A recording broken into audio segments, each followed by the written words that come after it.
साहब, मैं गुफ्तगू के तनाजुर में आपसे पूछना चाहूँगी कि जैसे डॉक्टर जमाल नासिर साहब ने कहा कि थोड़ी नरमी बरतनी चाहिए लॉकडाउन के हवाले से, तो वो बिल्कुल बरतनी चाहिए, लेकिन प्रॉब्लम ये है कि हमारे लोग उस नरमी का नाजायज़ फ़ायदा उठाएंगे, फिर एक दूसरे के साथ गले भी मिलेंगे, हाथ भी मिलाएंगे। तो इस चीज़ को ये कैसे मेंटेन किया जा सकता है? इसी वजह से हुकूमती सतह पर, अवामी सतह पर बार बार इस चीज़ की आगाही दी जा रही है। आप इस हवाले में क्या कहेंगे?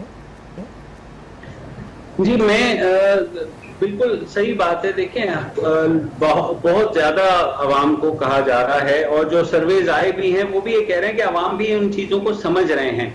मेरे ख्याल में जो जहां मसला आता है वहां जब लीडरशिप आपकी जो है वो श्योर ना हो उन चीजों के बारे में। फॉर एग्जांपल, मैं प्राइम मिनिस्टर ने कह दिया कि शुरू में घबराना नहीं है और कुछ नहीं होगा और वो सारी चीजें जो है ऐसे ही हैं, हम देख लेंगे, कर लेंगे, मगर ये चीज नहीं हुई, फिर आपको लॉकडाउन करना पड़ा, वर्चुअली 80% लॉकडाउन हो गए आपका मुल्क। उसके बाद तो ये जो कॉन्फ्लिक्टिंग मेरे ख्याल में सिग्नल्स आए हुकूमत की तरफ से, उसने लोगों को ज्यादा कंफ्यूज किया बजाय इसके कि ओवरऑल लोग जो देख रहे थे। जाहिर है अब ज़राए इब्लाग तो हर आदमी के पास पूरी दुनिया के उसके सामने है ना, तो वो देख रहे हैं कि बाकी मुल्कों में भी क्या हो रहा है। तो मेरे ख्याल में जो स्ट्रैटेजी थी हमारी वफाकी हुकूमत की या बाकी हुकूमतों की भी, वो उसमें एक हमें इत्तेफाक नजर नहीं आया। मसलन सिंध गवर्नमेंट कुछ और कह रही है, वफाकी गवर्नमेंट कुछ और कह रही है। सिंध गवर्नमेंट कुछ कर रही है तो बाकी सूबाई हुकूमतें उसको फॉलो कर रही हैं, वफाकी हुकूमत उसकी मुखालफत कर रही है।